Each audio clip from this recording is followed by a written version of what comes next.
अभ्यंकर याला तुम्ही सर्व ओळखतच असाल. त्यांनी आम्हाला सजेस्ट केलं की आपण गाडी नदी विषयी काहीतरी करूया, आणि गाडी नदी विषयी बोलायचं झालं तर सुमित पारिंगे शिवाय अजून दुसरं कोणी बेटर आम्हाला वाटलं नाही. सो आम्ही सुमितला कॉन्टॅक्ट केला. सो सुमित पारिंगे हा पनवेलमध्ये राहणारा इंजिनियर आहे खरं तर शिक्षणाने, पण त्याची लहानपणापासूनच त्याला ट्रेकिंग आणि सायकलिंगची आवड आहे. तो गेली कित्येक वर्ष पनवेलच्या निसर्ग मित्र या संस्थेसोबत अनेक विषयांवर काम काम करत आहे, लोकांना गाईड करत आहे.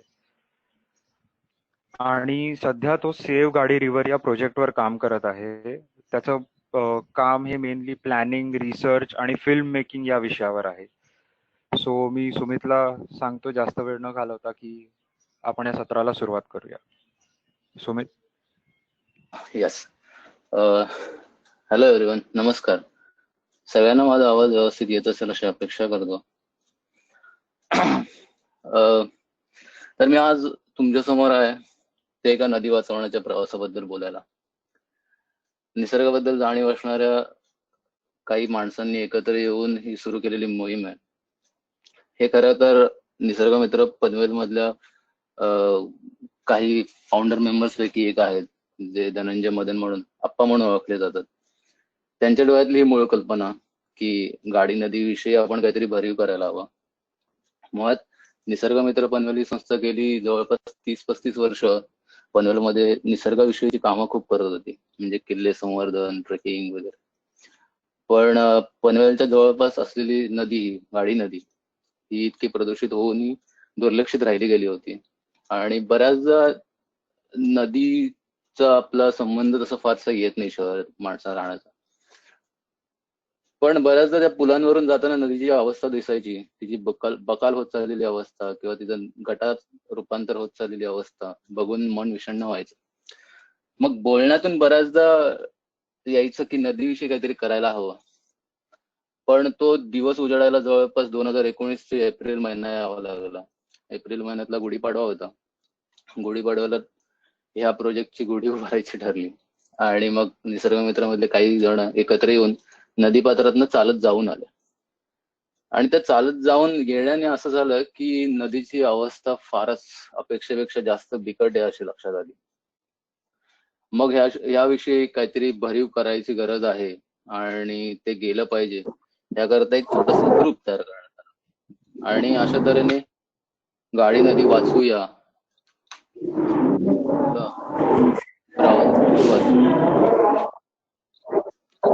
तरी ऑडिओ चाललाय. हा केलं मी म्यूट केलं त्यांना. Please continue. Okay okay. तर सध्या मुळात ही नदी का वाचायला हवी किंवा हे नदीचं व्यवस्थापन काय गरज आहे आपल्याला, म्हणजे तसं माझा तर काय डायरेक्ट संबंध येत नाही ना नदी तिथे असली काय आणि नसली काय. साधारणपणे हाच विचार असतो. आणि ज्यांना खूप काही वाटत असतं पण त्यांना करण्यासाठी आपल्याकडे तरी निदान काही नसतं की ते फील्डवर जाऊन काही करू शकतील किंवा याच्यासाठी काही करू शकतील. पण ही प्रदूषित झालेली नदी ही आपल्या जैवसाखळीचा एक महत्वाचा भाग आहे हे आपण विसरून जातो. कारण की नदीमध्ये इतक्या प्रमाणात प्लास्टिकचा कचरा आहे जो नदी वाटे समुद्रात जातोय. समुद्रात तो समुद्राच्या तळाशी जातो, मग ते मासे खात आहेत आणि मग परत त्या अन्नाद्वारे आपल्या पोटामध्ये येत आहे. तर तसंच ते पाण्याच्या बाबतीत पण आहे. तर नदीचं पाणी हे स्वच्छ राहणं आणि नदी जिवंत राहणं ही खरंच खूप काळाची गरज आहे. आणि येत्या काही वर्षात पाण्याचं संकट हे सगळ्यात मोठं असणार आहे. त्यामुळे जवळपास ही 25 किलोमीटर वाहणारी नदी वाचली गेली पाहिजे यासाठी आम्ही प्रयत्न करायला सुरू केला. पण याआधी थोडस साधारणपणे म्हणजे आपल्याकडे पाणी प्रदूषणाचा कायदा जवळपास 1974 झालाय आणि त्याच्याद्वारे ते पीसीसीबी आणि राज्य प्रदूषण नियंत्रण मंडळ वगैरे स्थापन पण झाली आहेत. पण इतकं होऊन पण आपल्याकडे एकही नदी पूर्ण स्वच्छ किंवा पूर्णपणे रेज्युनेट झाल्याचं एकही उदाहरण नाहीये. तर का असं असावं, म्हणजे काय काय काय ह्याच्यात त्रुटी राहून गेल्या असतील किंवा काय. न्यूयॉर्कमध्ये पण एक अशीच ब्रॉन्क्स नावाची नदी होती जी 1970 पर्यंत ना गटारासारखी होती. पण तिथल्या स्थानिक लोकांनी 1980 सालापासून एकत्र येऊन ब्रॉन्क्स रिव्हर अलायन्स म्हणून नावाची एक स्थापन केलं, रिव्हर अलायन्स. आणि त्याच्यामध्ये काय होतं की जवळपासची जे सगळ्यांना नदीविषयी प्रेम वाटणारी लोक होती किंवा काळजी वाटत होती, त्या एकत्र लोकांनी येऊन नदीवर काम करायला सुरू केलं. आणि आजच्या घडीला जवळपास 80च्या वर संस्था, 20 सरकारी विभाग आणि 50 एक शाळा त्याचा भाग आहेत. ही लोक काय करतात, म्हणजे नदी व्यवस्थापन म्हणजे काय हे नक्की समजून घ्यायची गरज आहे. तर त्यांच्या इकडे गव्हर्नन्सचाच भाग आहे की व्हॉलेंटिअरिंग मॉनिटरिंग. त्या मॉनिटरिंगचा पार्ट काय असतो की स्वयंसेवक जातात, पाण्याची चाचणी करतात, त्यांना एक बेसिक ट्रेनिंग दिलेलं असतं आणि एक बेसिक किट दिलेलं असतं. ह्याच्यामध्ये काय तर पीएच, डीओ, टर्बिलिटी, बीओडी यासारखे पॅरामीटर्स चेक केले जातात. आणि तुम्ही ह्याच्यात जर वेल एक्सपर्ट झालात की मग त्यांना पुढचे नायट्रेट आणि फॉस्फेट वगैरेच्या टेस्टिंगसाठी ट्रेनिंग दिलं जातं. तर हे आपल्याकडे करता येणं शक्य नाही आहे का, तर नक्कीच आहे. पण त्यासाठी सगळ्या स्तरातून प्रयत्न केले गेले पाहिजे. सगळ्यात आमचं म्हणजे कामाचं स्वरूप ठरवण्याविषयीचं कसं होतं की आधी आपण पाहणी करूया पूर्ण नदीची, मग आपण काहीतरी प्रत्यक्ष काम करूया थोडंसं त्यावर. कारण की कोणालाही तुम्ही हे करा सांगण्याआधी आपण काहीतरी ते करून दाखवावं लागतं, मग ते लोकांच्या नजरेत येतं आणि मग त्याच्यानंतर लोक करायला सुरू करतात. मग आधी पाहणी, मग प्रत्यक्ष काम, त्याच्यानंतर मग लोकसहभाग, जास्तीत जास्त लोकांना त्याच्यामध्ये इन्व्हॉल्व्ह करून घ्यायचं, त्याच्यानंतर मग त्यासोबतच शासकीय सहभाग पण करायचा आणि मग लोकप्रबोधन जो अवेअरनेसचा पार्ट आहे. ह्या प्रकारात टप्प्याटप्प्यांनी काम करायचं ठरवलं गेलं. त्या प्लॅन ऑफ ऍक्शनचं पहिलं होतं की इनिशियल आयडिया जी येऊन त्याच्या पुढचा टप्पा झाला होता.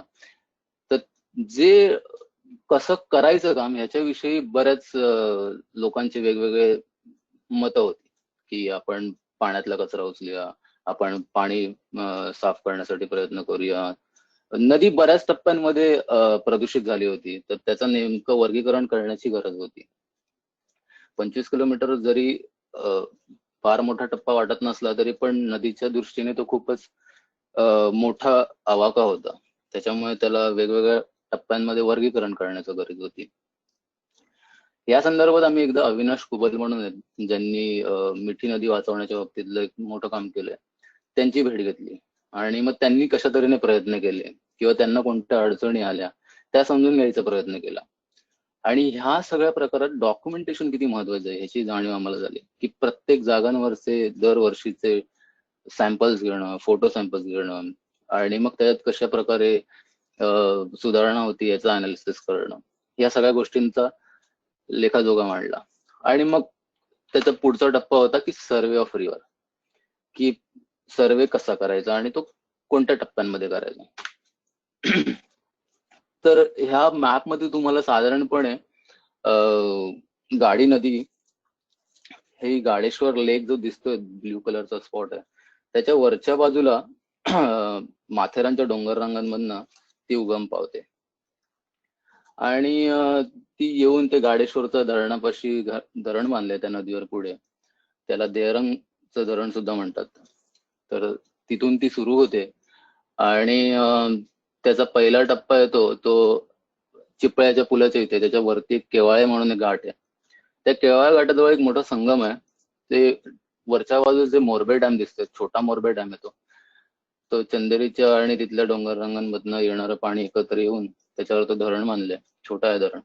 त्याची एक पाण्याची धार येऊन ती केवाळे घाटापाशी त्याचा संगम होतो आणि मग ती नदी खाली वाहत जाऊन चिपळे पुलावरून देवत ब्रिज, हे मुळात ब्रिज किंवा जिथे नदीला ऍक्सेस आहे, जिथे गाडी पोचू शकते किंवा एखादं स्वच्छतेचं अभियान घ्यायचं असेल तर तिकडे जाऊन काम करता येऊ शकतं, अशी ठिकाणं स्पॉट केलेली आहेत. त्यानुसार मग ही टप्प्याटप्प्यांवरची नाव आहेत ब्रिजेसची की जिथे जाऊन, आणि ही सगळी मनुष्यवस्तीच्या जवळची ठिकाण आहेत, तिथे कचऱ्याचं प्रमाण खूप आहे. तर ह्याच्यातला पहिला झोन ठरवला तो म्हणजे चिपळे पुलाच्या वरच्या बाजूचा, जिकडे छोटी छोटी खेडी आहेत, पाडे आहेत. तर तिकडे कम्पॅरेटिव्हली शहरी भागापेक्षा कमी प्रदूषण आहे, त्यामुळे तो अख्खा एक झोन तयार करण्यात आला, गाडेश्वर आणि मोरबे धरण ते चिपळे पुलापर्यंतचा. त्याचा पुढचा टप्पा ठरला देवतच्या पुलापर्यंतचा. त्याच्या पुढचा आहे विचुंबेचा, त्याच्या पुढचा आहे पंचमुखी.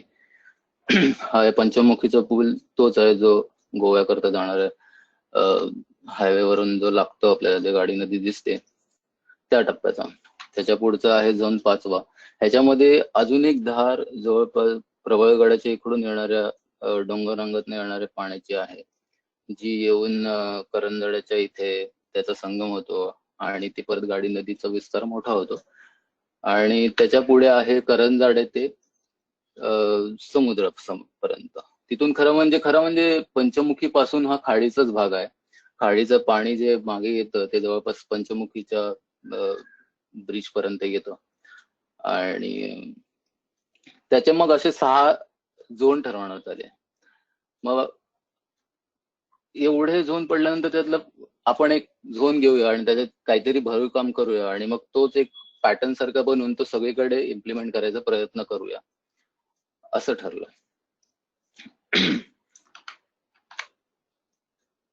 तर आता जे फोटो म्हणजे झोन पाडले त्याच्यातले काही जागांवरचे फोटो तुम्हाला दाखवतोय मी. ही देवेच्या पुलावरून दिसणारी नदीची अवस्था आहे. या कचऱ्यामध्ये सगळ्या प्रकारचा कचरा आहे, म्हणजे कोंबडीची पिसांपासून मेडिकल वेस्ट पासून प्लास्टिक, घरगुती सगळा कचरा, फ्रीज, देवारे, सगळं.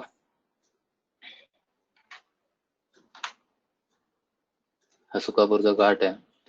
आणि हे पाणी मध्ये हायसिन आणि हे हिरवी वनस्पती आहे ती वाढण्याचं कारण म्हणजे त्याच्यामध्ये सांडपाणी आणि मैलायुक्त पाणी जसं तसं सोडले कारणाने आहे. आणि ते एका जागी स्थिर आहे, अडकून आहे, आणि त्याच्यात प्लास्टिकचा कचरा भयानक आहे. हा त्याच्या समोरचाच फोटो आहे. सुकापूर गाव आहे याच्या मागे आणि पलीकडे आहे ते देवादे. हे त्यांचं ऑफिशियल डम्पिंग ग्राउंड आहे, नदीच्या पात्रातच आहे. हे पावसाळ्यात ते पलीकडे अजून थोडं पुढे आहे, नदी पात्रापासून थोडीशी वरची जागा, जिथून तो धूर दिसतोय तिकडे शिफ्ट करतात ते कचरा टाकायला. आणि तो जो माणूस येतोय त्याच घाणीच्या पाण्यामध्ये मासेमारी करतोय. आणि ही सगळी त्या नदी पात्राची अवस्था आहे. ह्याच्या पुढे थोडीशी नदीपात्र कोरडं आहे, परत थोडस मध्ये काही ठिकाणी पाणी आहे, पण ते आम्हाला नंतर कळलं ते पाणी नसून तिथे नदी पात्राच्या अगदी लावून काही मोठ्या सोसायट्या झाल्यात, त्यांचं सांडपाणी प्रोसेस न करता डायरेक्टली नदीत सोडलं जाते आणि मग त्याचे मोठे असे जलाशय तयार झाले होते. गेल्या मे महिन्यातले हे फोटो आहेत. हा सर्वे मे महिन्याच्या 1-2 आठवडे आधीचा आहे. 1 मे पासून खरं तर काम सुरू झालं होतं. ही रिलायन्स जिओची एन्व्हायरमेंटल पॉलिसी आम्हाला त्या कचऱ्याच्या ढिगामध्ये मिळाली. हा फोटो ठेवण्यामागचा उद्देश कुठल्याही कंपनीला किंवा ह्याला ब्लेम करण्याचा नाहीये. तर हा फोटो ठेवण्यामागचा उद्देश असा आहे की शासकीय किंवा CSR थ्रू बऱ्याच योजना निघतात, पण त्या कागदोपत्रीच राहतात. त्यांचं ग्रासरूट लेवलला इम्प्लिमेंटेशन काही होत नाही. ही एका ग्रामपंचायतीच्या भिंतीवर लावलेलं फलक होतं, जे नंतर कचऱ्यात गेलं आणि ते प्लास्टिक लॅमिनेटेड असल्या कारणाने ते कदाचित अजून 400 वर्ष तरी ते तसंच राहील अशी अपेक्षा आहे. हे मोठ्या सोसायटीचं पाणी डायरेक्टली नदीमध्ये पात्रात सोडलं जातंय. ह्याच्याविषयी शासन अजिबात काही कारवाई करत नसल्याने तेही काही ह्याच्यावर निर्णय घेत नाहीयेत. हा पंचमुखीच्या थोडस पुढे आलं की मोठ्या प्रमाणावर नदी पात्रात हायसिन वाढलेलं दिसतंय. हे पायी दिसते. ह्याच्याने होतं काय की पाण्यावर सूर्यप्रकाश पडत नाही आणि त्याच्यामुळे बायोडायव्हर्सिटीवर त्याचा परिणाम होतो. आणि ह्या अशाच घाणेरड्या पाण्यामध्ये ती शेती केली जाते, त्याच पाण्यात ती शेतीचे हे सगळे धुवून मग ते बाजारात आणून विकले जातात, त्यामुळे वेगवेगळे आजारी पसरतात. उजव्या बाजूचा फोटो आहे हा एका विहिरीचा आहे. तिथे एक नर्सरी आहे, त्याच्या बाजूला ही विहीर आहे. ही विहीर तुम्ही बघत असाल पाण्याच्या प्रतिबिंबामध्ये जाळी दिसतेय, संरक्षक जाळी लावली आहे. पण विकृती अशी आहे की त्या जाळींमधनं प्लास्टिकच्या बॉटल्स त्याच्या आतमध्ये टाकण्यात आल्यात. ह्याचं एक मेन कारण हेच आहे की एकतर त्याच्याबद्दल नसलेली जाणीव आणि त्याची आपल्याला गरज नाही असं वाटणं. आणि त्यांनी काय होतं, काय फरक पडतो, हा जो काही स्वभाव आहे त्याच्यामुळे ह्या अशा गोष्टी घडलेल्या दिसतात. हे आपल्या शासनाने बांधलेले मोठे मोठाले घाट आहेत आणि त्या घाटांवरची सध्याची अवस्था तरी ही आहे. हा भिंगारीच आहे. तो समोर जो ब्रिज दिसतोय तो पंचमुखीचा इथला ब्रिज आहे. हे नदीपात्रातले काही प्लास्टर ऑफ पॅरिसच्या मूर्त्यांचे फोटो आहेत. मुळात प्लास्टर ऑफ पॅरिस म्हणजे काय, तर कॅल्शियम सल्फेट हेमिड्रायट्रेट असतं. जिप्सम 300 डिग्रीवर तापवून वगैरे बनवलं जातं. प्रचंड उष्णता खर्च होते आणि हे पाण्यात विरघळत नाहीत आणि ह्याच्यावरती नॉर्मल नॅचरल रंग सुद्धा बसत नाहीत. त्यामुळे ऑइल पेंट्स यूज होतात जे पाण्यात विरघळतात आणि हानिकारक त्याच्यातनं पाणी तयार होतं आणि ते घातक असतं पाणी. गेल्या वर्षी गेल्या वर्षी मुंबईत जवळपास 2 लाख मूर्त्या मुंबईच्या समुद्र किनारपट्टीत विसर्जित करण्यात आल्याचा आकडा होता. हे वडगरच्या इथलं ब्रिज आहे. सुखम हॉस्पिटलच समोर दिसतंय, त्याच्या बाजूलाच हे सगळे कचऱ्याचे ढिगारे आहेत. हे पनवेल शहरातल्या म्हणजे लागून असलेल्या नदीपात्राची अवस्था आहे. हे सांडपाणीचं मोठं कनाल दिसतंय जे नदीपात्रात सोडलं जातं. हे विचुंब्याची ब्रिजचा फोटो आहे. समोर ते कचऱ्याचे मोठाले ढीग दिसत आहेत. जिथे जिथे माणसाचा अधिवास नदी क्षेत्राला लगत आहे तिथे कचऱ्याचं खूप जास्त प्रमाण आहे जे नदीपात्रात फेकलं जातं.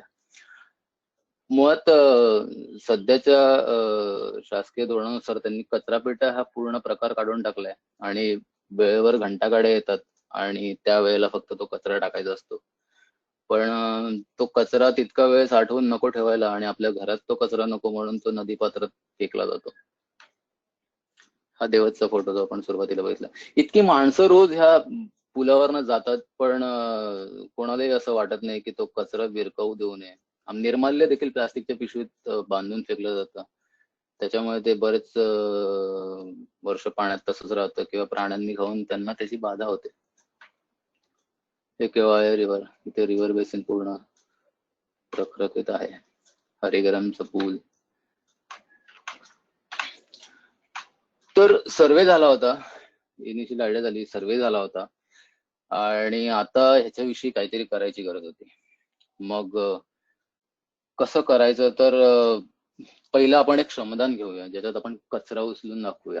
कचरा उचलून दाखवूया म्हणजे काय, की एखादी जागा साफ करून दाखवूया की त्या जागेवर किती प्रमाणात कचरा आहे ते तरी कळेल. मग आपलं 1 मेला पहिलं श्रमदान करायचं ठरलं चिपळे पुलावर. आणि चिपळे पूलच का, तर चिपळे पुलाच्या अगदी बाजूलाच एक मोठं डम्पिंग ग्राउंड आहे आणि चिपळे पूल हा बऱ्यापैकी लोकांचा येण्या जाण्याचा रोजचा मार्ग आहे.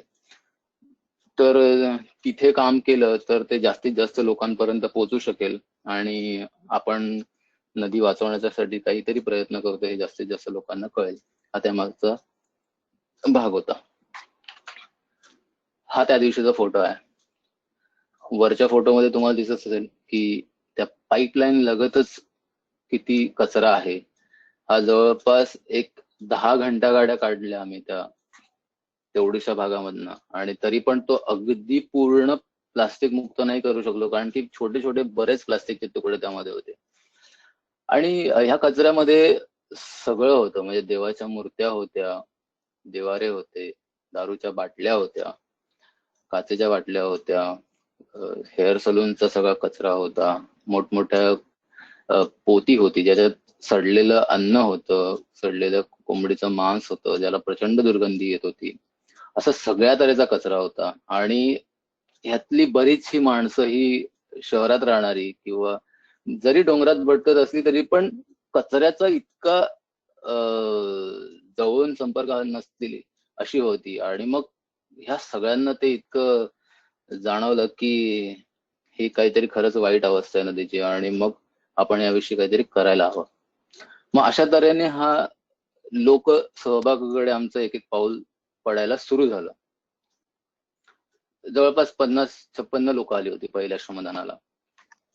आणि नुसतं श्रमदान नाही तर लोकांपर्यंत सुद्धा आपण ही मोहीम पोचवायला हवी आणि त्याकरता मग आमच्यातले काही व्हॉलेंटियर स्वयंसेवक रस्त्यावर उभे होते आणि फलक घेऊन होते की लोकांना मग थांबवून त्यांना सांगायचे की खाली, कारण की व्हायचं काय की खाली आम्ही कचरा उचलत असायचो आणि वरून कोणीतरी गाडीतनं मोठी पिशवी कचऱ्याची खाली भिरकवून द्यायचं.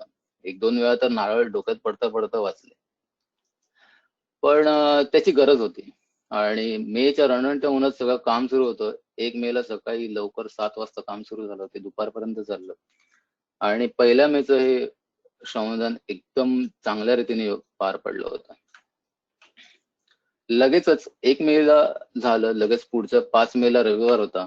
रविवारी श्रमदान घ्यायचं ठरलं आणि त्या दिवशी अभूतपूर्व लोक आली. जवळपास 80-83 लोक आली. आमची अपेक्षाही नव्हती की इतकी लोक येतील.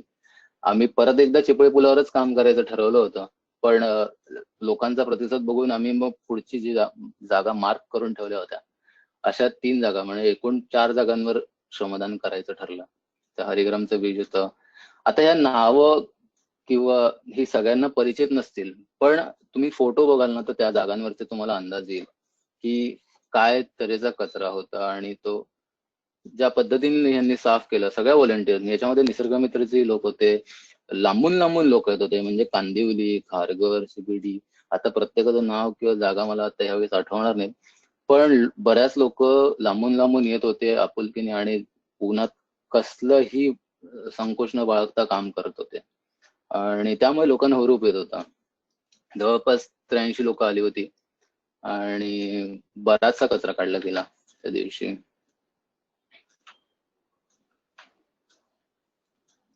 हे हरिग्रामच्या घाटावरचा फोटो आहे.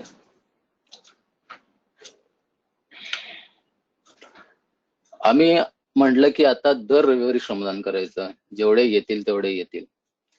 असं करत आम्ही लगेच पुढच्या रविवारी श्रमदान लावलं. काही जण म्हणत होते 1 दिवस सोडून लावूयात, प्रत्येक रविवारी. मे मध्ये ऊन वाढत चाललंय, किती जण येतील साशंक होते.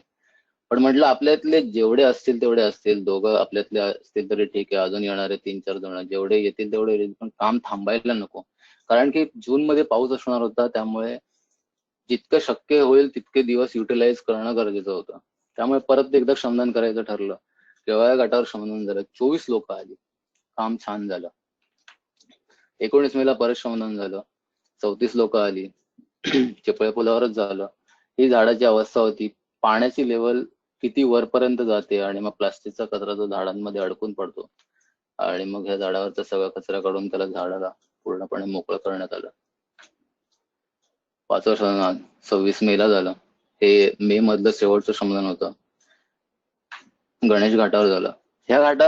हा घाटाचा उपयोग बहुतेक फक्त स्थानिक आजूबाजूची येणारी मुलं किंवा जे कोणी व्यक्ती आहेत ते फक्त दारू पिण्यासाठी करत असावीत असाच अंदाज असावा, कारण की इथे जवळपास ढिगाणिक दारूच्या बाटल्या सापडल्या. आणि ह्या गोष्टी स्थानिक ह्यांना माहित नसतील अशातला भाग नव्हता, पण याविषयी खरंच काहीतरी करायला हवं होतं आणि त्यासाठी हा प्रयत्न होता. तो पूर्ण गणेश घाट साफ करण्यात आला आणि 2 जूनला परत एक श्रमदान झालं. हे ह्या श्रमदानामधला एक महत्वाचा टप्पा होता, कारण की श्रमदान होत होती आणि त्याची बातम्या न्यूजपेपर मधनं जात होत्या, विविध माध्यमांमधनं, सोशल मीडियामधनं, व्हॉट्सअप मधून, सगळीकडून लोकांना कळत होतं की नदीविषयी कोणीतरी काहीतरी कामं करतायत लोक. आसपास कुजबुजायला लोकांची सुरुवात झाली होती की शहरातनं काही लोक येतात आणि नदी सफाई किंवा नदीविषयी काहीतरी काम करतायत. ही बातमी पनवेलच्या आमदारांपर्यंत पोहोचली, प्रशांत ठाकूर यांच्यापर्यंत. मध्ये उभे असलेले येल्लो कुर्त्यामधले ते पनवेलचे आमदार आहेत आणि त्यांच्यापर्यंत कळले. मग ते स्वतः बघायला आले श्रमदान. ते 2 जूनला आले आणि त्या दिवशी जवळपास 40 लोक होती आणि त्यांना श्रमदान बघून त्यांना खूपच भारी वाटलं आणि मग त्यांनी पुढचं श्रमदान 7 जूनला पर्यावरण दिनानिमित्त करूया असं सुचवलं आणि त्याचं आव्हान देखील करून टाकलं. आणि मग ते बऱ्याच माध्यमां थ्रू वेगवेगळ्या ठिकाणी पोहोचल्या कारणाने पुढचं श्रमदान 5 जूनला झालं आणि तेव्हा जवळपास 100च्या आसपास लोक आली होती आणि स्वतः आमदार तिथे हजर होते. प्लास्टिकची बॅग घेऊन तिथे ते सगळा कचरा गोळा करत होते, मोठ्या गोण्या घेऊन ते कचरा गोळा करत होते. पूर्ण पात्र त्यांनी जवळपास एक 3-3.5 तास नदी पात्रात फिरून कचरा गोळा केला. त्यांच्यासोबत त्यांचे सहकारी आले होते, आमच्यातली काही मंडळी होती. या सगळ्या प्रवासात हे जे टोपी घालून आहेत ते धनंजय पाटील आहेत. हे चिपळ्या ग्रामपंचायत माजी उपसरपंच आहेत. हे पहिल्या श्रमदानाला जे जॉईन झाले ते आमच्या सोबत कायम राहिले, ते आतापर्यंत आहेत. त्यांनी प्रचंड मदत केली, म्हणजे अगदी घंटागाडी अरेंज करण्यापासून असेल की आम्ही फोन केला की इकडे कचरा गोळा झालाय, तो गोळा करून तो कुठे डम्पिंग ग्राउंड पर्यंत नेता येईल का, इथपासून त्या सगळ्या बऱ्याचशा समस्यांमध्ये त्यांनी आम्हाला मदत केली. त्या दिवशी 2 मोठे ट्रक भरून कचरा काढण्यात आला नदीपात्रातनं. हा एवढा कचरा गोळा करत होतो आम्ही, पण तो कचरा न्यायचा कुठे, टाकायचा कुठे? कारण की मुळात तिथल्या स्थानिक लोकांना कचरा टाकायला जागा नसल्या कारणानेच तो नदीपात्रात टाकला जात होता. आणि त्यामुळे हा नदीपात्रातला कचरा गोळा करून आम्ही तिथनं जवळपास एक 5-6 किलोमीटर लांबवर विहीगरचं डम्पिंग ग्राउंड होतं, त्या डम्पिंग ग्राउंड मध्ये तो जाऊन कचरा टाकला जात होता. ती गुरुचरण क्षेत्रातली जागा होती जी स्थानिकांनी तिथे डम्पिंग ग्राउंड बनवायला परमिशन दिल्या कारणाने तिथे तो सगळा कचरा नेऊन टाकला जात होता. 5 जूनला श्रमदान झालं, लोकांचा उत्साह खूप वाढला होता. 5 जून नंतर पुढचं श्रमदान हे आपण वृक्षारोपण किंवा बीजारोपण अशा स्वरूपात करावं असं ठरलं. कारण की पाऊस जवळ आला होता, तर त्याच्या अगदी बरोबर काही दिवस आधी आपण बिया जर जमिनीमध्ये लावल्या तर त्या व्यवस्थित रुजतील आणि त्या व्यवस्थित त्यांची झाडं होऊ शकतील, म्हणून आपण त्याकरता काहीतरी प्रयत्न करायला हवेत असं सगळ्यांचं ठरलं. आणि मग त्यानुसार 16 जूनला गाडेश्वर धरणाजवळ आम्ही धरण क्षेत्र परिसरात झाडं लावायचं ठरवलं. मुळात ही झाडं लावण्यामागचा उद्देश असा होता की कॅचमेंट क्षेत्रात जर झाडं जास्त असतील तर नदीला पाणी जास्त काळापर्यंत राहतं. त्यामुळे ही झाडं काही टेकड्या होत्या, ओसड पडल्या होत्या किंवा तिथली झाडांची वृक्षतोड झाली होती, त्या जागांमध्ये झाडं लावण्यासाठी प्रयत्न करण्यात आला. आंबा, जांभूळ, मोह, बाबूळ अशा देशी आणि ज्या आपल्या बागामध्ये व्यवस्थित वाढू शकतील अशा तऱ्हेची सगळ्या बिया तिथे लावण्यासाठी 80 लोक जमलो होतो आम्ही. आणि आम्हाला बघून तिथल्या कातकरी मधले काही लहान मुलं सुद्धा आम्हाला जॉईन झाली, त्यांची आई सुद्धा आली होती, त्यांनी सुद्धा खड्डे खणले आणि बिया लावल्या. 80 जवळपास लोकांच्या 40 जोड्या बनवल्या होत्या. दोघांची एक जोडी होती आणि ते दोघं जण जाऊन, एक जण खड्डा खणायचा, एक जण त्यात बी लावायचा आणि पुरायचा, असा कार्यक्रम हा झाला. त्याचा पुढचा रविवारी पण एक श्रमदान झालं, तेव्हा सुद्धा त्याच परिसरात 30 जणांनी जाऊन बीजारोपण केलं. हे ह्या 17 मधलं शेवटचं श्रमदान करता आलं मला, कारण की त्याच्यानंतर पाऊस सुरू झाला आणि ह्याच्या पुढचे कामांचे टप्पे सुरू झाले होते. लहान मुलांपासून मोठ्यांपर्यंत सगळेजण आले होते. सर्वे झाला होता, श्रमदान करून झालं होतं. गेल्या वर्षी पाऊसही खूप पडला, पनवेलमध्ये तर काही ठिकाणी पूर परिस्थिती झाली होती.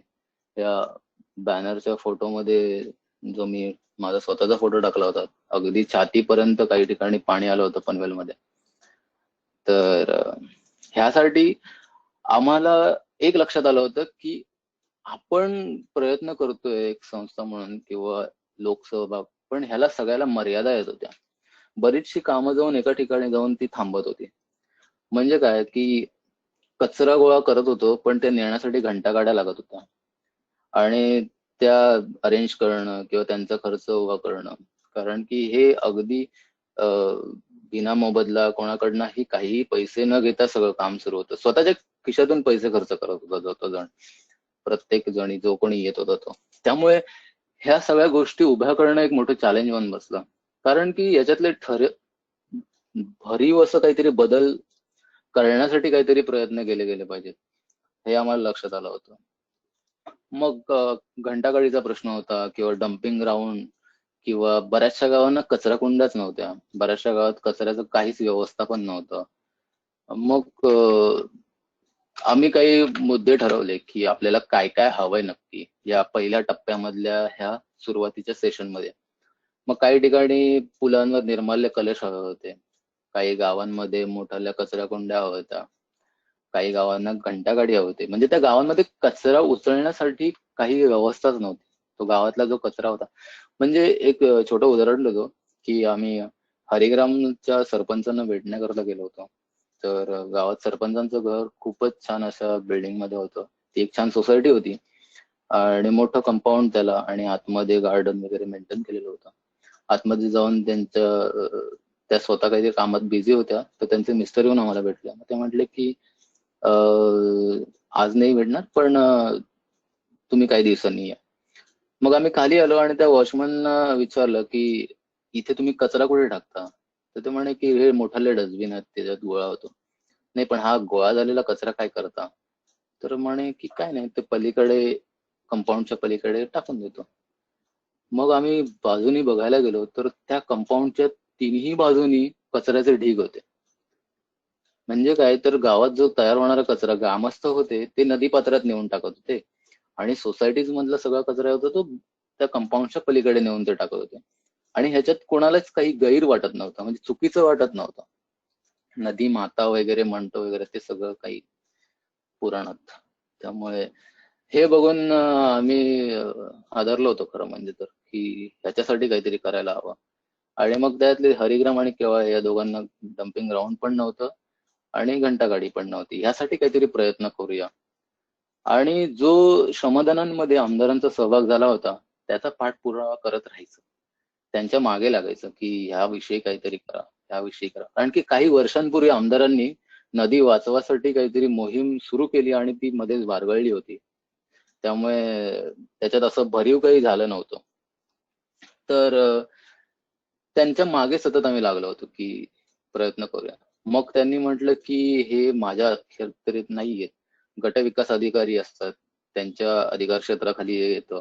ग्रामसभा, ग्रामपंचायत, ग्रामसेवक आणि ही सगळी लोक ह्यामध्ये इन्व्हॉल्ड आहेत, पंचायत समिती आणि मग ह्या सगळ्यांशी पत्रव्यवहार सुरू झाला. हे वर्तमानपत्रातनं गाडी नदी विषयीच जे येत होतं ह्याच्यातून झालं असं की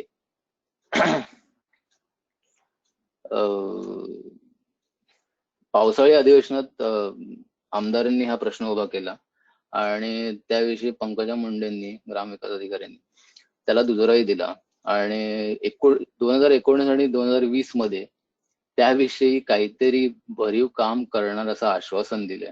त्याविषयी आतापर्यंत तर काही भरीव असं काही काम झालेलं नाहीये, पण कोरोनामुळे तर आता त्याविषयी काही करताही येत नाही. पण येत्या काळात जेव्हा हे सगळं परिस्थिती पूर्ववत होईल तेव्हा त्याविषयी नक्की काहीतरी करता येईल. हे त्यातलं एक भयानक सध्याची बातमी आहे की पनवेल म्युन्सिपल कॉर्पोरेशननी ठरवलंय की गाडी नदीच्या दुतर्फा भिंत बांधायची, आणि म्हणजे जेणेकरून त्याच्यावर कचरा टाकायला अटकाव होईल. पण त्याचे साईड इफेक्ट इतके आहेत की जितकं सोपं म्हणजे वाटतं आपल्याला की भिंत बांधून त्याचा प्रश्न सुटेल, पण त्याच्यानी अजून जास्त वेगळे नवीन प्रॉब्लेम्स तयार होतात. आणि नॉर्मल पाणी येण्याचे मार्ग बंद होतात, माशांच्या ब्रीडिंगच्या जागा नाहीशा होऊन जातात, अधिवास नष्ट होतो. तर ह्याच्याविषयी स्थानिक लोकांनी येऊन त्याचे विषयी बोलणं गरजेचं आहे. ही आमची पहिली मीटिंग होती आमदारांसोबत. तेव्हा मी आमदारांना ह्याचं प्रेझेंटेशन दिलं होतं की हे असं असं कामाचं स्वरूप आहे. आणि मग ते म्हटले की खूपच छान आहे, आपण याविषयी काहीतरी करूया. आणि त्यांनी आम्हाला शब्द दिला की याच्याविषयी आपण नक्कीच करू. मग त्यानुसार मग पुढची मीटिंग झाली आमची. ग्रामविकास अधिकारी त्या दिवशी नव्हते, मग त्यांच्या खालचे जे अधिकारी होते त्यांच्यासोबत ही मीटिंग झाली. त्याच्या पुढची ही मीटिंग होती DN तेनगुटे सर, गटविकास अधिकारी, BDO, त्यांच्यासोबत ही मीटिंग झाली. आणि मग त्यांना ह्या पूर्ण परिस्थितीची जाणीव आली. त्यांनी ते व्हिडिओ बघितले, मी काही फिल्म बनवल्या होत्या या विषयावर. त्या व्हिडिओ बघितल्यानंतर त्यांना पूर्णपणे नदीची कल्पना आली की नदीची आत्ताची अवस्था काय. त्याच्याच पुढचाच टप्पा होता की आमदारांनी एक प्रेझेंटेशन ठेवण्यासाठी सगळ्यांसाठी प्रेझेंटेशन करावं अशी अपेक्षा म्हणजे इच्छा व्यक्त केली. त्यानुसार काही ग्रामसेवक, काही ग्रामपंचायतीचे अधिकारी, बीडीओ अशी लोक एकत्र येऊन हे सेशन झालं आणि हे सेशन खूपच चांगलं आणि पॉझिटिव्ह झालं. ह्याचा इम्पॅक्ट असा झाला की आमदारांनी सांगितलं की येत्या काही दिवसांमध्ये आपण जास्तीत जास्त म्हणजे जवळपास नदी क्षेत्रालगत एक 70 छोटी मोठी गावं, पाडे असे आहेत जे नदीशी संलग्नित आहेत. तर त्या सगळ्यांना आपण बोलवूया, आमंत्रण पाठवूया आणि त्या सगळ्यांना नदीच्या विषयी माहिती देऊया. तू सगळ्यांसमोर ते प्रेझेंट कर. आणि आमदारांनी तसं ते सगळ्यांपुढे पोचवलं आणि त्याच हे पुढची मीटिंग झाली ज्याच्यामध्ये बरेचसे लोक आले. हा सगळा पावसाळ्यातला पिरियड आहे. म्हणजे आमचं श्रमदान थांबलं होतं ते जुलै ते डिसेंबर ह्या काळात ह्या सगळ्या ऍक्टिव्हिटी होत होत्या. ह्याच्यामध्ये बरंच काही काही घडत होतं.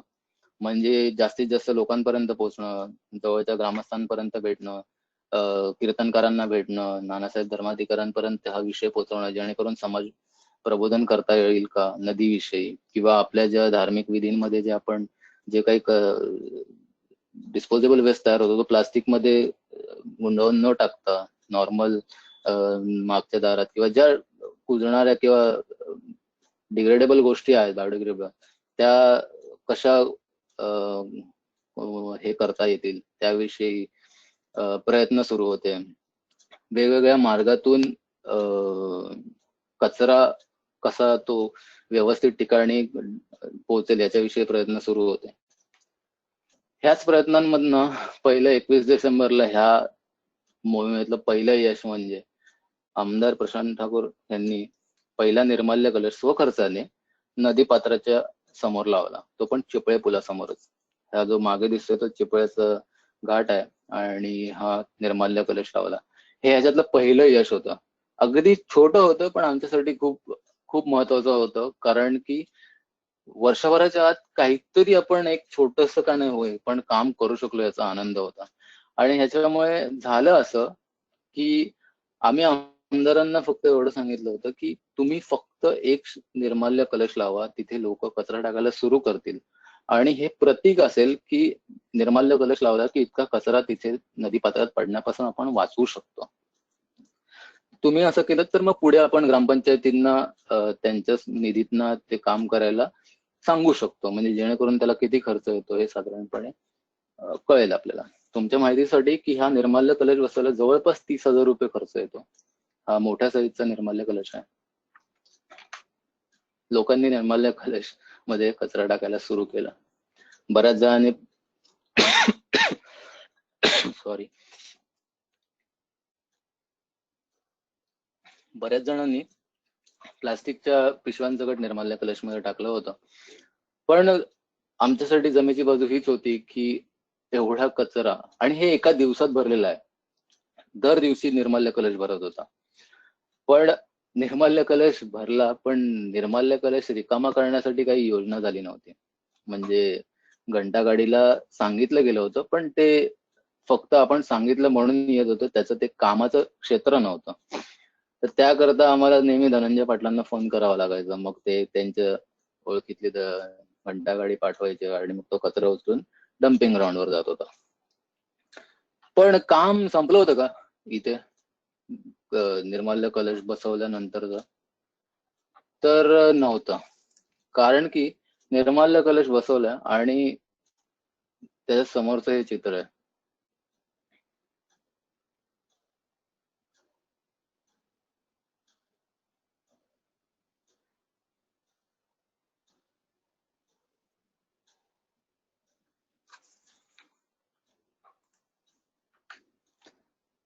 तर सांगायचा मुद्दा असा होता की नुसत्या म्हणजे गोष्टी करून सुद्धा काही होत नाही.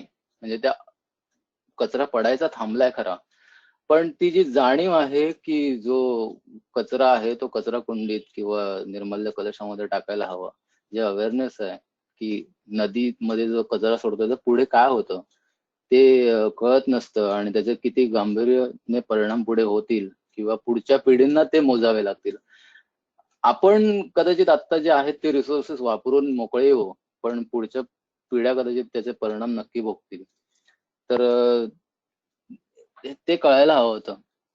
आणि मग त्याच्यातूनच पुढे हे वर्ष संपलं. या वर्षभरातली ही एक मोठी अचीवमेंट आहे.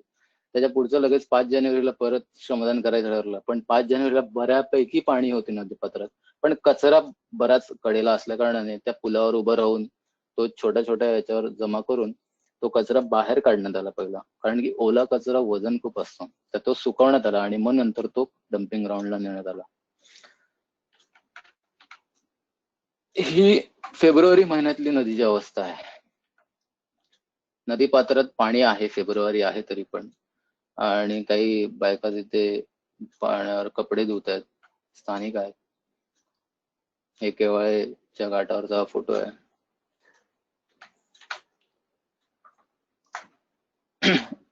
1 मे 2019ला नदी कोरडी ठणठणीत होती. 1 मे 2020ला नदी पात्रात अजूनही पाणी शिल्लक आहे. हे पलीकडच्या बाजूचे चित्र आहे चिपळ्याच्या.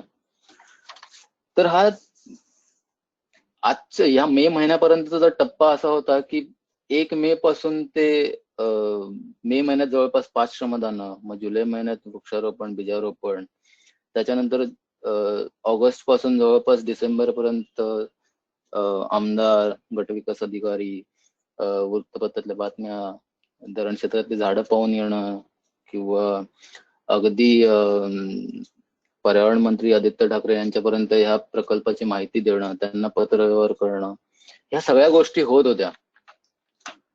पण ह्याच्यातला सगळ्यात आणि महत्वाचा मुद्दा आम्हाला लक्षात आला होता की ह्याकरता आपल्याला खूप जास्त प्रमाणात लोकसहभाग, शासकीय सहभाग आणि अवेअरनेस हे जे आहे ह्याची गरज होती आणि आहे, ह्या पुढेही राहणार आहे. तर आम्ही प्रयत्न करतोय त्यासाठी की जास्तीत जास्त गव्हर्नमेंटनी याच्यावरची काहीतरी ठोस, पण नुसतं गव्हर्नमेंटनी करून होणार नाही. त्याच्याकरता आपल्यासारख्या लोकांनी त्यांना प्रॉपर मार्ग सांगितले पाहिजेत. म्हणजे नुसते धरणालगत भिंती बांधून किंवा मोठाले डॅम बांधून ते प्रश्न सुटणारे नाहीयेत. कारण की गाडी नदीवर बरेचसे तसे चेक डॅम बांधलेले आहेत मुळातच, पण त्या चेक डॅम वर बराचसा नुसता कचराच गोळा होतो. त्यामुळे त्याविषयी काहीतरी काम करण्याची गरज आहे. आणि पनवेल शहरालगत जी नदी आहे तिकडे सांडपाणी आणि कचऱ्याचा इतका जास्त प्रॉब्लेम आहे की तिथे आपण जाऊन काही करू शकत नाही. म्हणजे त्या पाण्यात उतरणं शक्य नाही, इतकं खराब पाणी आहे ते. आणि हायसिन जितकं काढणार तेवढं ते वाढत राहतं. त्यामुळे त्याच्यासाठी नदी पात्र मुळात वरपासून स्वच्छ करत खालपर्यंत येणं गरजेचं आहे. आणि त्याकरता सगळ्या तऱ्हेचा सपोर्ट आणि सगळ्या तऱ्हेची आम्हाला मदतीची अपेक्षा आहे. ही जी सगळे लोक तुम्ही आज आलाय तिथे, त्या सगळ्यांनी तुम्ही पनवेलच्या म्हणजे पनवेलशी निगडीत असा नसा, पण एक नदी वाचवण्यासाठी प्रामाणिक प्रयत्न करणारी ही माणसं आहेत. आणि त्यासाठी तुम्हाला शक्य होईल तितक्या प्रकारे तुम्ही श्रमदानाने या, किंवा जर तुम्हाला चांगलं लिहिता येत असेल तर याविषयी चांगल्या माध्यमांमध्ये लिहून त्याच्याविषयी जास्तीत जास्त बोलण्याचा प्रयत्न करूया.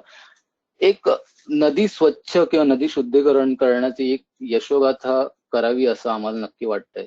तर त्यामध्ये तुम्ही तुमचा सहभाग नक्की दाखवा. तर हा एक माझा छोटासा प्रयत्न होता की तुम्हाला ह्या सुरू असलेल्या प्रयत्नाबद्दल थोडक्यात, ह्यामध्ये कोणाचं नाव घेण्याचं राहून गेलं असेल तर सॉरी, कारण की बरेचसे लोक यामध्ये जोडलेली आहेत. पण हा एक लेखाजोखा होता या प्रकल्पाचा 1 वर्षाचा, गेल्या वर्षभरातला.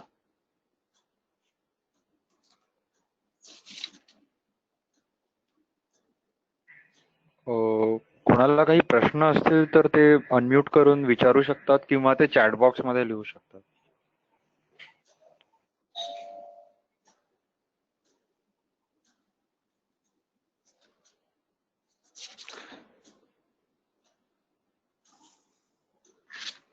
काही आकडे सांगतो जेणेकरून पाणी विषयीच म्हणजे आपल्याला गांभीर्याने घेण्याची का गरज आहे 22 मार्च 2018ला जागतिक पाणी दिनानिमित्त ना केपटाऊनला परिषद झाली होती.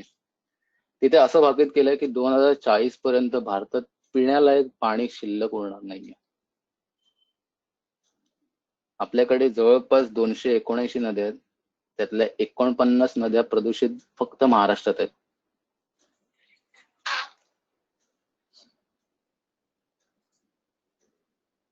आणि आपल्याकडे दरवर्षी जलप्रदूषणामुळे सरासरी 4 लाख लोक मरत आहेत. सीएनएनचा एक अहवाल असाही आहे की भारतात सध्या पिण्यायोग्य पाणी एकाही नदीत शिल्लक नाहीये. तर हे खूप भयंकर आहे. सुमित, तू चॅट बॉक्स बघू शकतोस का? काही प्रश्न आहेत.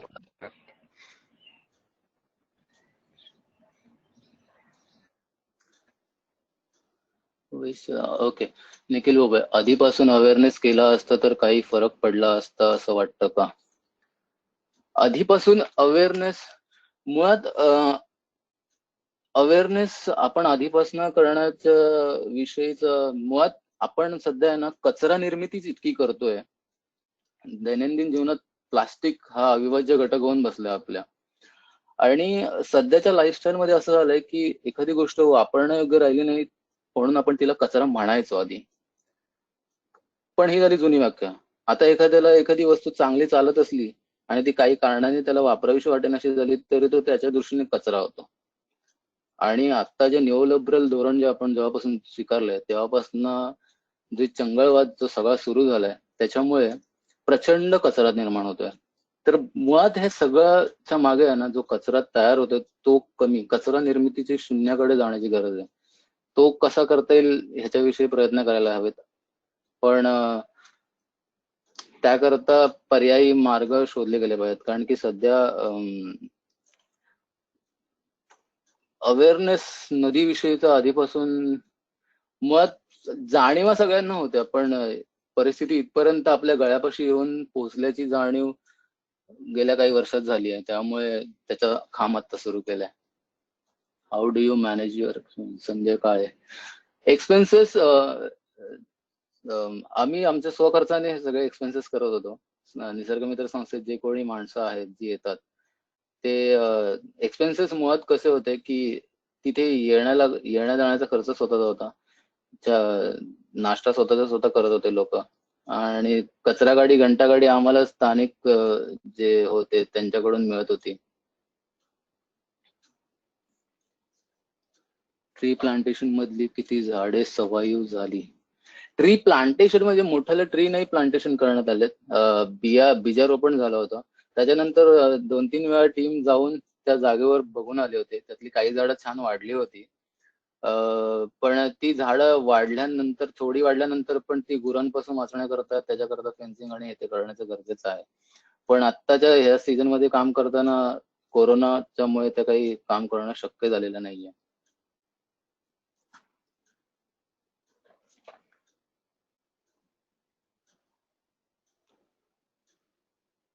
सांडपाणी नदीत सोडला जातो त्यावर प्रशासनाकडून काही हालचाली सुरू आहेत का, असा प्रश्न विचारलाय शैलेंद्रने. सांडपाणी नदीत सोडले गेल्याचे फोटो प्रशासनाला आम्ही दाखवलेले आहेत. पण त्याविषयी त्यांच्याकडे काही करण्यासारखं नाहीये. कारण काही ग्रामपंचायतींमध्ये सांडपाण्याच्या व्यवस्थेचं काहीच सोय नसल्या कारणाने त्यांच्याकडे दुसरा पर्याय नाहीये. आणि तुमच्याकडे काही पर्याय असेल तर तो आम्हाला सांगा. पण सध्या जे पर्याय आहेत ते खर्चिक आहेत. म्हणजे वॉटर फिल्ट्रेशन प्लांट लावणं वगैरे. तर त्याच्याकरता स्वस्तातले काही उपाययोजना करता येऊ शकतात का, त्याकरता प्रयत्न सुरू आहेत. पण लवकरच म्हणजे या वर्षात तो सुरू होणार होता प्रयत्न, पण आता या सगळ्या कोविड-19 मुळे सगळं थांबलेलं आहे. तर पण नक्की त्याच्याविषयी नक्कीच काम करणारच आपण.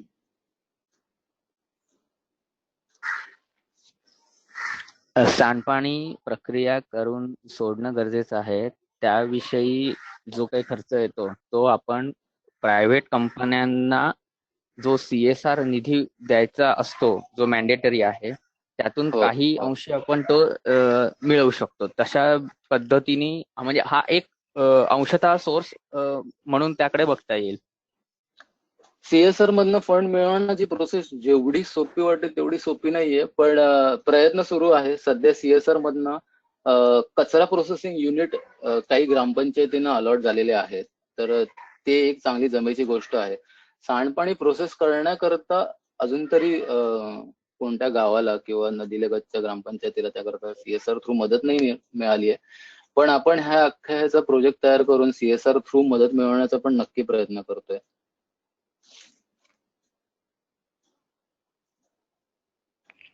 सुमित, मला काही प्रश्न आहेत. हा. जो तुम्ही म्हणालात की जो कचरा तुम्ही डम्पिंग ग्राउंडला पाठवायचा, तो तुम्ही डायरेक्टली डम्पिंग ग्राउंडला पाठवायचात की तो अगोदर सेग्रिगेट व्हायचा? म्हणजे फॉर एक्झाम्पल काचेच्या बाटल्या वेगळ्या, प्लास्टिकच्या बाटल्या वेगळ्या, आणि हो, कारण मुळात त्यातल्या बऱ्याच त्याच्यातनं गोष्टी रिसायकल होऊ शकतात. हो हो, त्यातल्या आम्ही काचेच्या बाटल्या वेगळ्या करत होतो आणि बाकीचा जो कचरा होता तो डम्पिंग ग्राउंडला जात होता काचेच्या बाटल्याचे. पण मुळात कसं आहे की आम्ही जे जमा होणारे लोक होतो ते कचरा एका ठिकाणाहून गोळा करून ती जागा साफ करणे इथपर्यंत आमच्याकडे शक्य होतं. ते कचरा सेग्रिगेशन करणं ही एक मोठी प्रोसेस आहे, म्हणजे त्यासाठी वेगळे मनुष्यबळ लागणार, आणि ते सध्या तरी आमच्या ज्या सुरुवातीला अगदी प्रोजेक्टची सुरुवात आहे, 1 वर्ष म्हणजे काहीच नाही असं, कदाचित आम्ही 3 वर्षाचं साधारण एक सुरुवातीचं अगदी सोपं टार्गेट ठेवलं होतं, पण ते मला वाटतं कदाचित 5-6 वर्ष चालणार इतकं मोठं प्रोजेक्ट आहे. तर सांगायचा मुद्दा असा की अगदी सुरुवातीच्या काळात लोकांनी त्याच्याविषयी लक्ष देणं किंवा लोकांनी त्याच्यात इन्व्हॉल्व्ह होणं ही बेसिक गरज होती. त्यामुळे अगदी एका जागा कचरा साफ केल्यानंतर अगदी कशी दिसते ह्याचे इथपर्यंत त्याचे फक्त लोकांपर्यंत जरी पोहोचलं तरी ते आमचं यश असं आम्ही मानत होतो. त्यामुळे ह्याला पुढचे टप्पे नक्की होते. हे कचरा प्रोसेसिंग युनिट त्या जागेवर उभं राहणं ही आमची गरज आहे. मुळात घनकचरा व्यवस्थापन हा एक मोठा विषय आहे, त्यामुळे तो नुसता डम्पिंग ग्राउंड पर्यंत पोहोचला की संपलं असं होणार नव्हतं. तर त्याच्याकरता आम्हाला ते प्रोसेसिंग युनिट बसवण्याचे प्रयत्न आम्ही त्यासाठी सुरू केलेले आहेत. म्हणजे आमदारांपुढे त्याच्यासाठी आम्ही प्रेझेंटेशन पण दिलं होतं की इथे इथे आम्हाला हे प्रोसेसिंग युनिट हवेत, जेणेकरून हा जो तयार होणारा कचरा आहे तो प्रोसेस केला जाऊ शकतो. बरोबर. आय थिंक अजून एक प्रश्न आहे चॅट बॉक्स मध्ये. कोरोना लॉकडाऊन नंतर लोकांच्या ऍटिट्यूड मध्ये फरक पडेल अशी अपेक्षा आहे. व्हॉट्स युअर ओपिनियन? कोरोना लॉकडाऊन नंतर लोकांच्या भेटण्यामध्ये फक्त फरक पडेल असं वाटतंय. बाकी ह्या सवयी बदलण्यासाठी आपल्याला जीवनशैली बदलण्याची गरज आहे.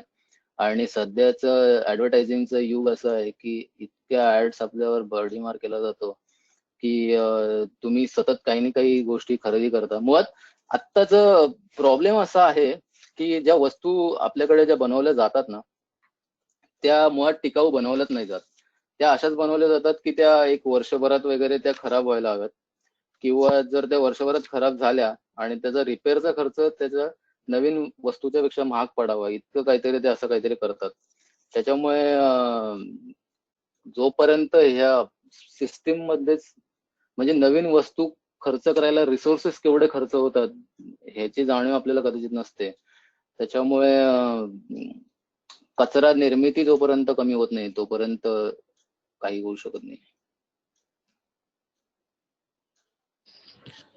तुम्ही जे आता अनुभव सांगितले तर असे क्लीनअप ड्राईव्ह समुद्र किनाऱ्यावर होताना आपण नेहमी ऐकतो, पण नदी किंवा खाडी क्षेत्र हे साधारण म्हणजे तेवढं लोक लक्ष नाही देत. सो तुम्ही अशा दुसऱ्या संस्थांशी कोलॅबरेट करून किंवा तुमच्या अनुभवांच्या बेसिसवर तुम्ही त्यांना गायडन्स देतात का किंवा द्यायला आवडेल का भविष्यात? नक्की आवडेल. तुम्ही करत असाल? नक्की आवडेल. म्हणजे गायडन्स पेक्षा मुळात मी म्हंटल तसं की हा एक छोटासा पॅटर्न सारखा ठरवता येऊ शकतो, कारण की आम्ही सुद्धा याच्यातनं शिकतोय. म्हणजे एखादी गोष्ट कशा तऱ्हेने हाताळावी, लोकांपर्यंत कसं पोहोचावं, शासकीय मार्ग कसे इन्व्हॉल्व्ह करून घ्यावेत, ह्याच्यासाठी आम्ही सुद्धा प्रयत्न करतो. आणि वेगवेगळ्या कासाडी नदी वाचवण्यासाठी खूप चांगले प्रयत्न होत आहेत तळोजात आहे, तर त्यांच्याकडनंही मार्गदर्शन घेतोय. काही लोकांनी मिठी नदीसाठी प्रयत्न केलेत, त्यांच्याकडून मार्गदर्शन. तर आमचं असं आहे की जास्तीत जास्त, कारण की प्रत्येक नदीचं आहे ना हे कल्चर वेगळं असतं. म्हणजे ती वेगवेगळ्या क्षेत्रातनं वाहते. तिचं आता ह्या नदीला औद्योगिक सांडपाण्याचं फार कमी प्रदूषण आहे गाडी नदीला, कम्पॅरेटिव्हली बाकीच्या नद्यांमध्ये बरंच आहे. ह्या नदीचा मूळ प्रश्न आहे ना तो सांडपाणी आणि कचरा आहे. तर मग त्या दृष्टीने ह्या सगळे पॉइंट म्हणजे फोकस पॉइंट त्या गोष्टींकडे आहेत. आणि मग त्याच्या दृष्टीने हे काम सुरू आहे.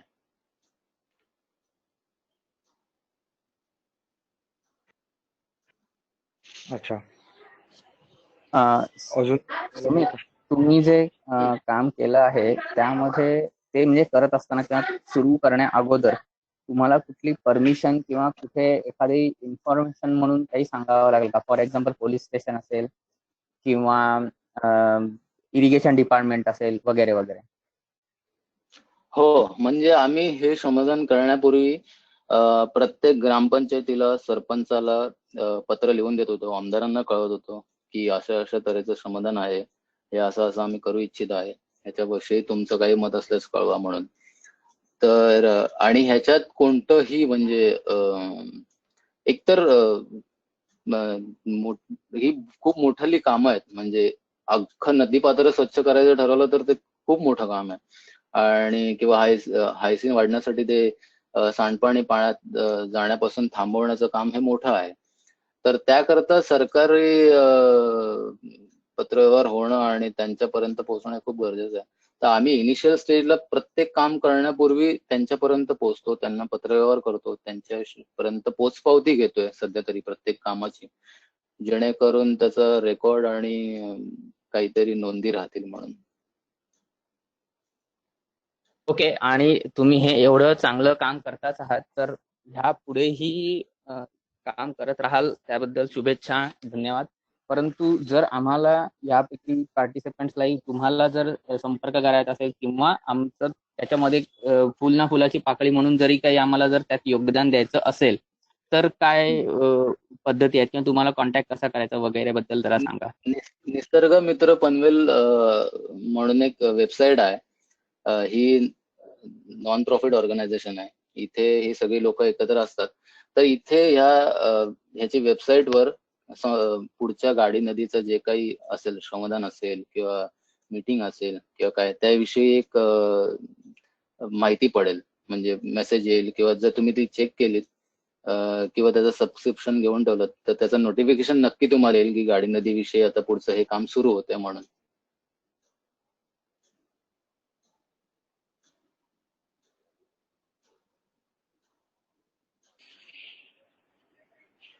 अजून कोणाला काही प्रश्न आहेत किंवा काही सजेशन्स?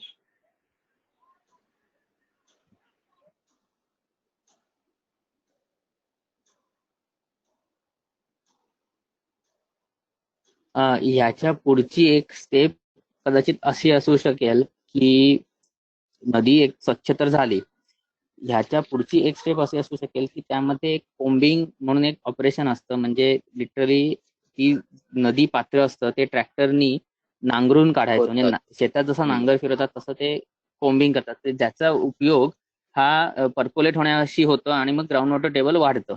सो आजूबाजूच्या परिसरांमध्ये आपल्या ग्राउंड वॉटर टेबल जर वाढलं तर आपल्याला म्हणजे ही पुढचीच म्हणजे बाजू झाली ही. म्हणजे एक जस्ट लक्षात आलं म्हणून असं केल्याचं नंदुरबार जिल्ह्यामधली एक बातमी मी वाचली होती. म्हणजे ती एक सक्सेस स्टोरी एक आहे.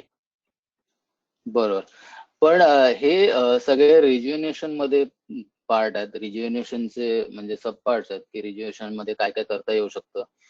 पण मुळात सध्या कचऱ्याचा जो प्रश्न आहे तो एक फक्त हॉटस्पॉटवरचा जरासा कमी करण्यात प्रयत्न यश आलंय.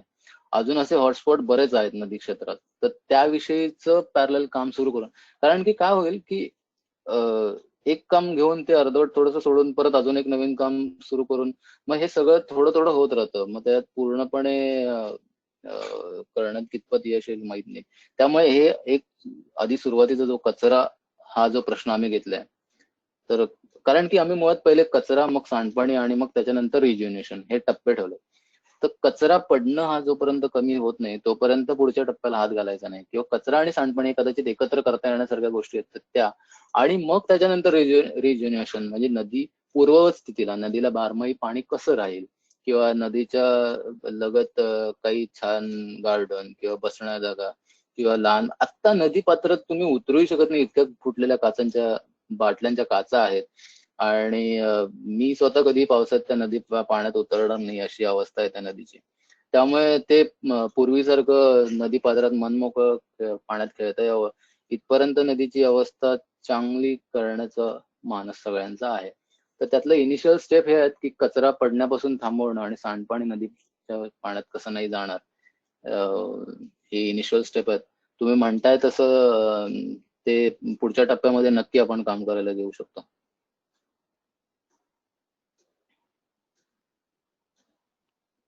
आय थिंक बऱ्याच जणांचे प्रश्न झाले आहेत. सो थँक्यू सुमित, तुम्ही दिलेल्या Yes. माहितीबद्दल, आणि मी ग्रीनवर्क ट्रस्टच्या वतीने तुमचे आभार मानतो. आणि आय होप सगळ्यांना हे सेशन आवडलं असेल, आणि आम्ही अजून अशी ऑनलाईन सत्र तुमच्यासाठी घेऊन येणार आहोत वेगवेगळ्या विषयांवर. फक्त एक छोटीशी नोंद करावी सगळ्यांनी की आम्ही हे सगळं सध्या तरी फ्री ऑफ कॉस्ट करतोय, पण आम्ही डोनेशन ऍक्सेप्ट करतो. कितीही लहान अमाऊंट का असेना, आमच्यासाठी ती खूप मोलाची आहे. सो आम्ही आमचे बँक डिटेल्स आहेत ते व्हॉट्सअप ग्रुपवर शेअर करू, आणि आम्ही हे नेचर एज्युकेशन आणि अवेअरनेसच्या ऍक्टिव्हिटीज कंटिन्यू करू. सो थँक्यू सगळ्यांना हे सत्र जॉईन केल्याबद्दल, आणि हॅव अ गुड डे.